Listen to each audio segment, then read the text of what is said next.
Show that each of the following is a composite number.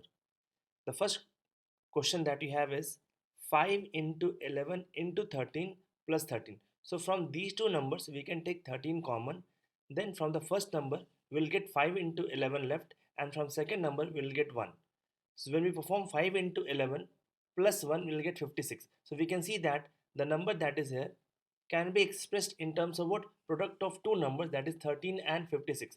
Therefore this particular number is divisible by 13 as well as 56, and therefore it is a composite number. Similarly, if we see a second number, we have 6 into 5 into 4 into 3 into 2 into 1 plus 5.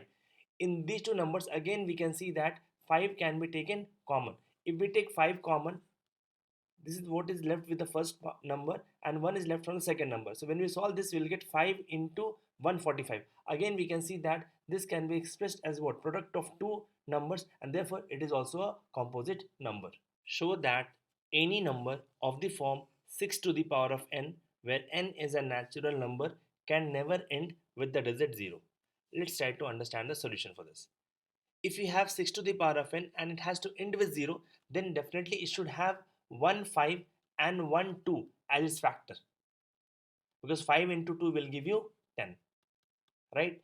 Now if we do the prime factorization of 6, we'll get 2 into 3. So we'll get 2 to the power of n into 3 to the power of n. We don't have any factor 5 here in the prime factorization of 6 to the power of n, and therefore we'll never get this 5 into 2 pair, and therefore this number can never end with 0. Find the SCF and LCM of 612 and 1314 using prime factorization method. So we'll convert this 612 into product of its prime factors. So we can see that 2 is a factor of 612. Therefore we'll divide 612 by 2. So we'll get 306. Again 2 is a factor of 306. We'll divide 306 by 2. We'll get 153. Again 3 is a factor of 153. We'll divide 153 with 3. We'll get 51. Again 3 is a factor of 51. So we'll divide 51 by 3. We'll get 17. So this 612 can be written as what? 2 into 2 into 3 into 3 into 17. This is what we'll get. This is how we do the prime factorization of 612. Similarly, for 1314, we'll do the prime factorization. We'll get 2 into 3 square into 73. Now, while writing the SCF, we have to write all the common factors in these two prime factorization raised to their lowest power. We can see that 2 is a prime factor which is common in both, and the lowest power is what? 1. Because in the first case we have 2 to the power 2, where in the second case we have 2 to the power 1. So we'll write 2 to the power 1 here. Similarly for 3, 2 is the only factor we have, so we'll write 2 here. So when you multiply both, we get 18. For writing LCM, we have to write the all the prime factors raised to their highest power. So if you see all the prime factors, we have 2, we have 3, we have 17, we have 73. So we write all these factors raised to highest power, and then when multiply we get 44676. Let's see an important result here, that is product of two numbers is always equals to product of their SCF and LCM. Note that this is valid only for two numbers. Let's solve a question to understand this particular result. We are given with SCF of two numbers as 23 and their LCM is given as 1449, and one of the numbers is also given to you as 161. We have to find the other number. Let's say the other number is b, so we can write like this: 161 into b, that is product of the two numbers, equals to what? Product of their LCM and SCF. So from here we can easily find the value of b. Find the largest number which divides 129 and 545, leaving 3 and 5 as the remainder. So let's try to understand this. So we have a number. If we divide 129 with that number, we'll get the remainder as 3. If we divide 545 with that number, we'll get 5 as the remainder. So now what we do, we remove this 3 from 129, so we get 126.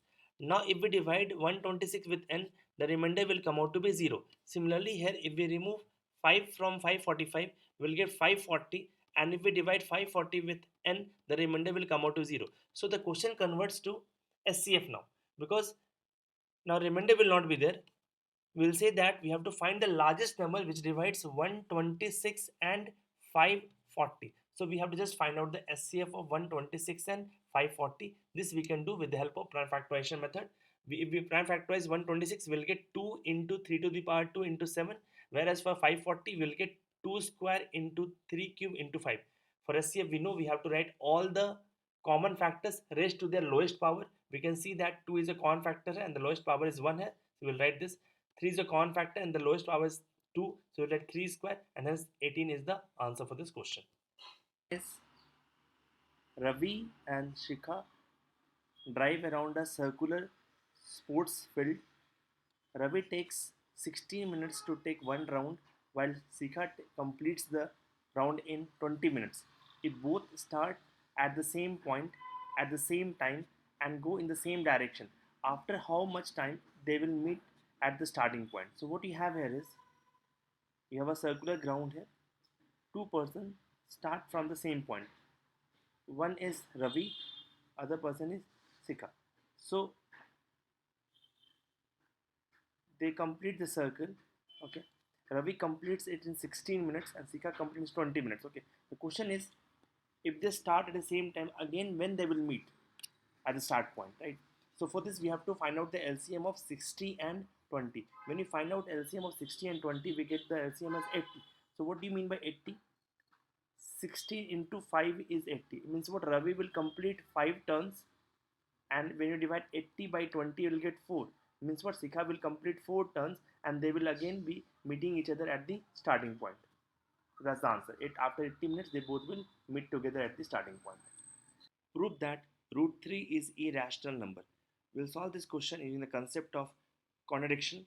So in the beginning, we'll assume that root 3 is a rational number. So it can be put in the form of a by b, where a and b are integers. We'll also assume that a by b is in the simplest form.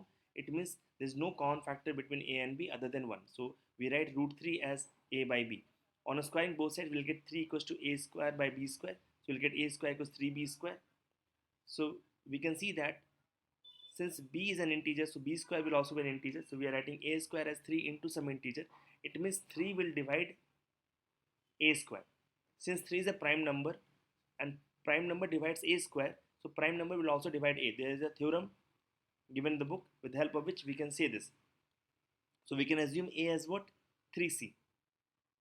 So since a is 3c, we'll put that a value from here in place of this. So we'll get 3b square equals to 9c square. So from here we'll get b square equals 3c square. Again, since c is an integer, c square will also be an integer. So we can see that here 3 will divide b square. If 3 divides b square, then 3 will divide b as well. So we can see that in a and b we get a common factor, that is 3, which contradicts our assumption, and therefore root 3 is not a rational number, it is an irrational number. Prove that 3 plus 5 root 2 is an irrational number. We will solve this question where we will pre-assume that root 2 is a rational number. So now again we'll use the method of contradiction. We'll assume that 3 plus 5 root 2 is a rational number. So it can be put in the form of a by b, where a and b are integers. So now we can transfer this 3 on the other side. We'll try to make root 2 free from all the numbers on the left hand side. So now 3 is transferred on the right hand side. So we get this after taking LCM. Again we transfer this 5 down. So we get root 2 as a minus of 3b by 5b. So we can see that since a is integer, b is integer, so a minus 3b will also be an integer. This is also an integer. So we have integer by integer. So this is a rational number.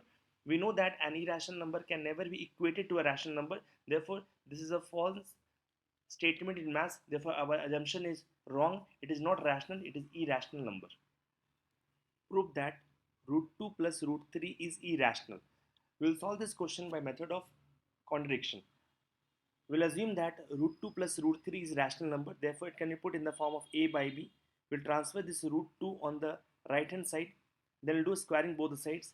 So here we'll apply the formula a minus b the whole square, which will give you a square by b square minus 2ab plus b square. After this, we'll try to put root 2 on one side. So we'll transfer this term on the other side and 3 on this side. So what will happen? We'll get this. 2 minus 3 will give you minus 1.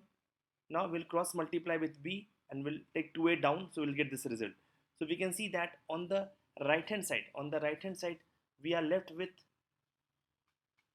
a square minus b square in the numerator, which is a integer, and denominator we have what, another integer. So we can see that we get here a rational number, but root 2 is an irrational number, so we can never equate a rational irrational number. Therefore our assumption is wrong. It is not a rational number, it is an irrational number.